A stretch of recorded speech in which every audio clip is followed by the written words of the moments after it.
ప్రభు నామమునకు ఘనత కలుగును గాక. మొదటి కొరింథీయులకు రాసిన పత్రిక 3వ అధ్యాయము 4వ వాక్యం మనం చదువుకుంటున్నాము.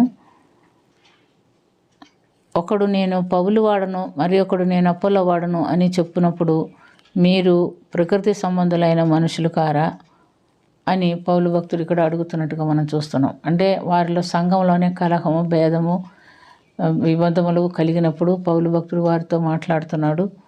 అంతకు మునుపు చెప్పున్నాడు, మీరు ఇలా విధంగా మాట్లాడితే కలహము, కోపం, ద్వేషం ఇలా ఉంటే మీరు శరీర సంబంధులే కానీ మీరు ఆత్మ సంబంధులు కారా అని ఆయన చెప్పున్నాడు. అంత మటుకే కాదు, ఆయన అడుగుతున్నాడు, పౌలు ఎవడు, అపోల్లో ఎవడు? మేమిద్దరం పరిచారకులమే కదా. ఒకడు నాటాడు, మరొకడు నీళ్లు పోసాడు, వృద్ధి కలిగి చేయవాడు ప్రభువే కదా అని అడుగుతున్నట్టుగా మనం చూస్తున్నాం.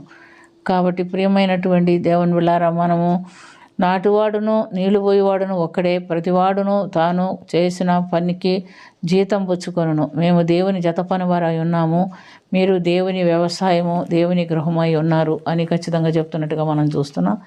ఇంకా మనం గమనిస్తే మొదటి కొరింథీయులకు రాసిన పత్రికే 1వ అధ్యాయము 10వ వాక్యం నుంచి చూస్తే, సహోదరులారా మీరందరూ ఏకభావంతో మాట్లాడవాలననియు, మీలో కక్షలు లేక ఏక మనస్సుతో ఏక తాత్పర్యంతో మీరు సన్నిహితులై ఉండవలెననియు మన ప్రభు అయిన యేసుక్రీస్తు పేరట మిమ్మల్ని వేడుకొంచున్నాం. నా సహోదరులారా, మీలో కలహము కలవని మిమ్మల్ని గురించి మేము విన్నాము అని చెప్తున్నాడు. మరియు పౌలు ఎవడు, అపోల్లో ఎవడు? మరి ఒకడు నేను కేఫా వాడను, ఇంకొకడు క్రీస్తు వాడనని చెప్పుకొంచున్నారని నా తాత్పర్యం. ఇలా మీరు చెప్పుకొని ఇలా మీరు వేరువేరుగా ఉంటే మీలో కలహము ఉందని నేను గమనిస్తున్నాను. మీలో కలహం ఉన్నంతకాలం మీరు శరీర సంబంధులే కానీ ఆత్మ సంబంధులు కారు అని ఖచ్చితంగా చెప్తున్నట్టుగా మనం చూస్తున్నాం. నేటి దినాల్లో కూడా ప్రియమైనటువంటి దేవుని బిడ్డలారా, నలుగురు కలిస్తే ఒక సంఘం ఏర్పడుతుంది. ఒక సంఘం కట్టుకొని ఇది మా సంఘము, అది మీ సంఘము అని పేరు పెట్టుకొని ఇబ్బంది పడుతున్నారు. అందుమటుకే కాదు, వాళ్ళు వారి పరిచయం వాళ్ళు చేసుకుంటే పర్వాలేదు, కానీ మా సంఘంలోనే దేవుడు ఉన్నాడు, మీ సంఘంలో దేవుడు లేడు, మా దగ్గరే పరిశుద్ధాత్ముడు ఉన్నాడు, మీ దగ్గర పరిశుద్ధాత్ముడు లేదు, అక్కడ పోయేవాళ్ళు దేవుని రాజ్యానికి పోరు, ఎత్తబడే సంఘంలో ఉండరు, ఇక్కడ ఉండేవాళ్ళే పరిశుద్ధులు, వీళ్ళే ఎత్తబడతారు. ఈ విధంగా భేదాభిప్రాయం కలిగిస్తూ మాట్లాడుతూ మనుషుల్ని వేరు చేస్తూ పోగు చేస్తున్నట్టుగా ఈ దినాల్లో మనం గమనిస్తున్నాం. అలాంటి పని చేయవారు దేవుని రాజ్యానికి యోగులు కానే కారు. ఎందుకంటే దేవుని ఆత్మచేత నడిపించబడే వారిలో ఎప్పుడు కూడా ఎలాంటి భేదము ఉండదు.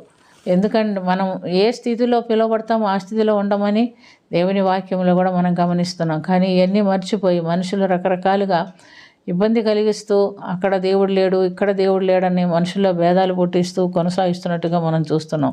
వీటికి అంతటికీ కారణం ఏమిటంటే మనలో ఉన్న శరీర కార్యాలే. మరి ఎంతమంది ఇప్పట్లో శరీర కార్యాలతో నడిపించబడుతున్నారు, ఎంతమంది దేవుని ఆత్మచేత నడిపించబడుతున్నారు అనేది మనం పరీక్ష చేసుకోవాలి. ఎవరు ఎక్కడ చెప్పినా పరిశుద్ధ గ్రంథంలోని వాక్యములే చెప్తారు, కానీ వేరే ఏది చెప్పటానికి వీల్లేదు. వాక్యము ఒకటే ఉన్నది, అందులో పరిశుద్ధ గ్రంథం ఒకటే ఉన్నది, దానిలో తేడా లేదు, అందులో అంశాలన్నీ ఒకటే. కాబట్టి ప్రియమైనటువంటి దేవునులారా, మనలో ఎటువంటి తేడాలు విమతములు వచ్చిందంటే దాని అర్థం ఏమిటంటే అపవాది ప్రవేశించాడని అర్థం. కాబట్టి మన ఆత్మీయ స్థితిని మనం పరిశోధించుకొని, మరి మీలో పౌలు వాడు, అపోల్లో వాడు, లేదా మేము ఫలానా సంఘము లేకపోతే ఇంకొక సంఘము, మా సంఘస్థులే దేవుని బిడ్డలు, మీరందరూ దేవుని బిడ్డలు కారనే మాట ఎప్పుడు మనలో రాకూడదు.